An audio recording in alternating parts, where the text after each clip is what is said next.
प्रस्तुत है खुशवंत सिंह द्वारा रचित कहानी लाल टाई। दीवार में बनी अंगीठी के ऊपर की कार्निस पर कोहनियां टेक के चिश्ती आराम से खड़ा था। उसने अपने पैर दोनों तरफ फैला रखे थे और नीचे से उठकर आ रही गर्मी से अपनी पीठ सेक रहा था। हमें उसकी टांगों से बनी वी के भीतर जलती आग दिखाई दे रही थी। हमारा यहाँ कोई महत्व नहीं था, केवल चिश्ती ही सब कुछ था। वह खूब खा पी चुका था और मीठी बातें कर रहा था। हम उसके इर्द गिर्द घेरा बनाए खड़े थे, कुछ प्रशंसा करते, कुछ मजाक उड़ाते और कुछ ईर्ष्या से जलते हुए। डिनर खत्म हो गया था, लेकिन हम जैसे भारतीयों के अंग्रेजी तिरंगे लोगों में जैसा रिवाज था, लेडीज अभी भी डाइनिंग रूम में जमा थी। लेकिन चिश्ती जहां भी जाता उसे रिवाजों को धत्ता बतानी होती थी। मेजबान महिला खुद चिश्ती की बाह पर हाथ टिकाए खड़ी थी और हंसी से लोटपोट हो रही थी। चिश्ती हमेशा आकर्षण का केंद्र रहता था। वह हमेशा बोलता रहता था।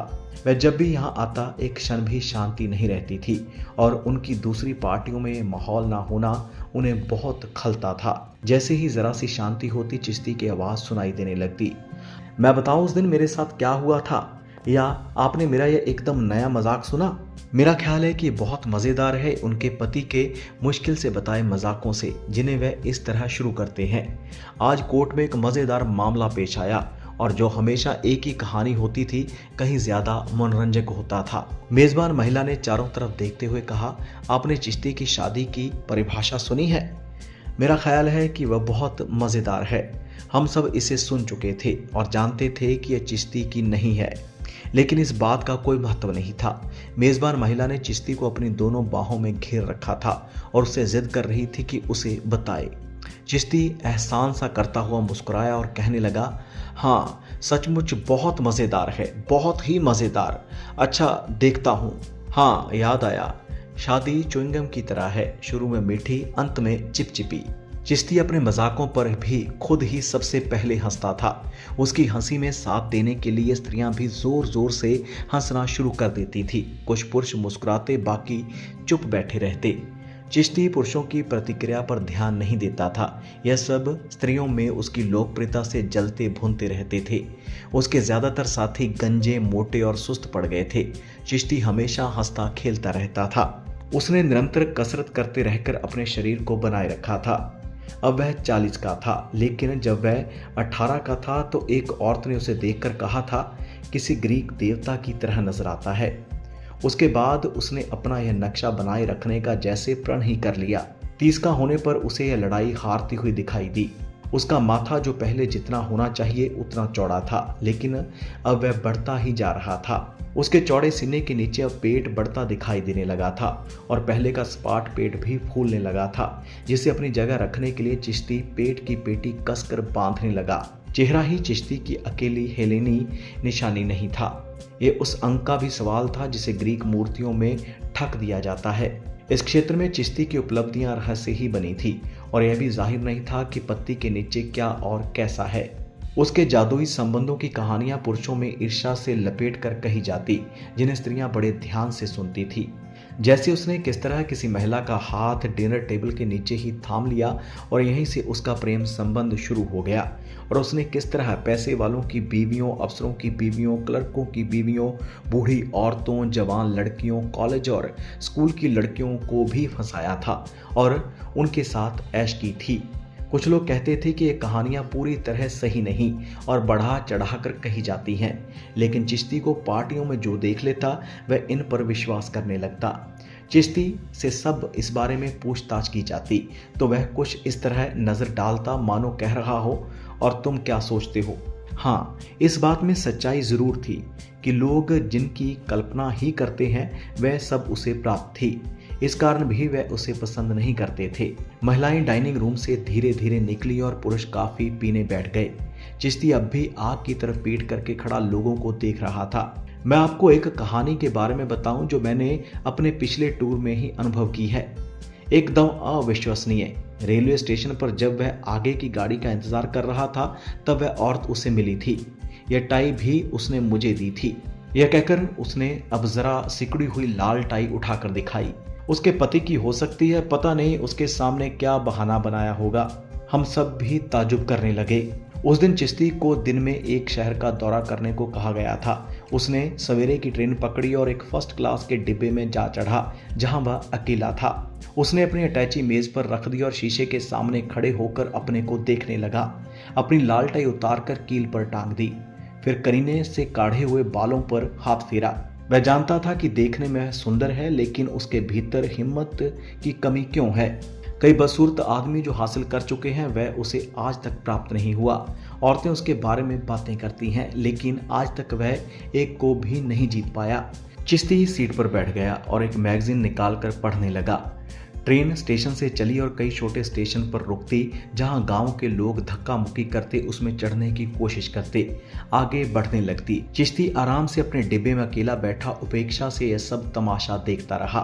कुछ समय बाद एक जंक्शन स्टेशन पर उसकी ट्रेन एक और ट्रेन की बगल में आकर रुकी जो दूसरी दिशा में जा रही थी। उसका अपना डिब्बा दूसरी ट्रेन के एक तीसरी क्लास के डिब्बे के सामने था। ट्रेन में खचाखच भीड़ थी।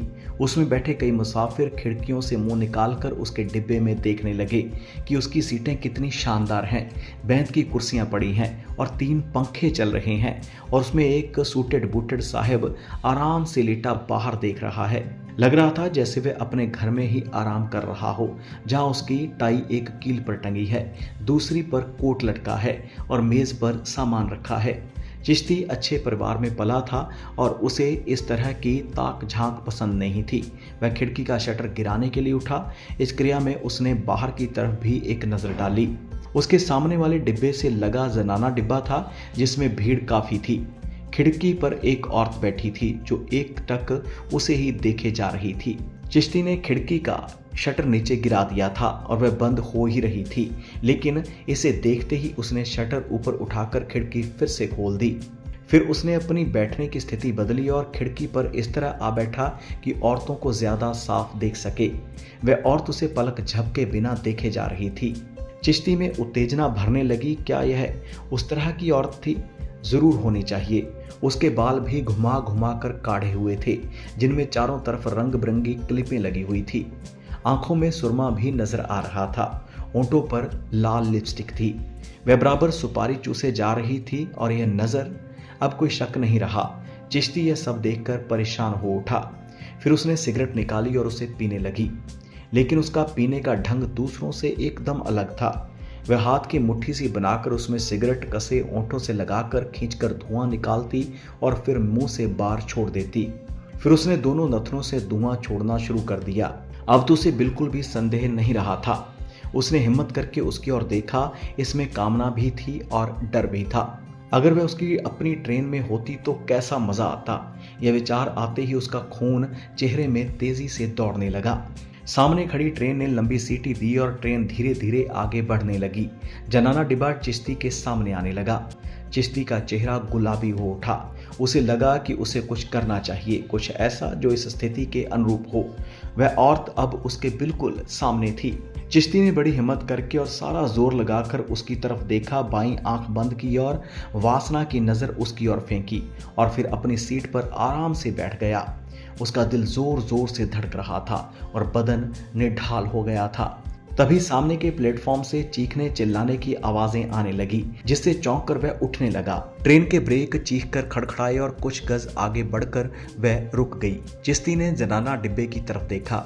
वह उसके डिब्बे से कुछ गज आगे ही रुक गया था। औरत ने उसकी तरफ नजर डाली और फिर वह खिड़की से गायब हो गई। चिश्ती के मन में अचानक ख्याल आया कि कहीं वह उसके डिब्बे में तो नहीं आ रही। क्या वह उसे पिटवाएगी? हो सकता है कि वह ऐसी औरत ना हो। चिश्ती यह सोचकर तेजी से उठा और लेवेटरी में घुसकर दरवाजा भीतर से बंद कर लिया। कुछ मिनट बाद चिश्ती को अपने डिब्बे का दरवाजा खोलने की आवाज सुनाई दी। फिर लेवेटरी के बहुत पास पैरों की आवाजें सुनाई देने लगी। चिश्ती ने सांस रोक ली और चुप होकर बैठ गया। उसे लग रहा था कि बहुत समय बीत रहा है। अंत में गार्ड ने सीटी बजाई। चिश्ती को लोगों के बाहर निकलने और दरवाजा बंद किए जाने की आवाजें सुनाई दी। एक और सीटी बजी, यह इंजन की थी और ट्रेन ने चलना शुरू किया। चिश्ती कबोर्ड की सीट से उठा और लेवेटरी का दरवाजा जरा सा खोलकर उसने बाहर झांका।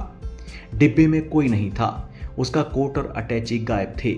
उसकी टाई अभी तक कील पर लटकी थी, लेकिन उसके निचले शोर से थूक टपक रहा था।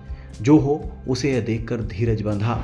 कोई औरत उसका पर्स उसमें रखी चीजों के साथ उठाकर ले गई थी और चिश्ती ने पैंट की जेब में हाथ डाले डाले कहा, वह मेरे लिए निशानी के तौर पर यह टाई छोड़ गई है, अब चलिए महिलाओं के साथ हो लें।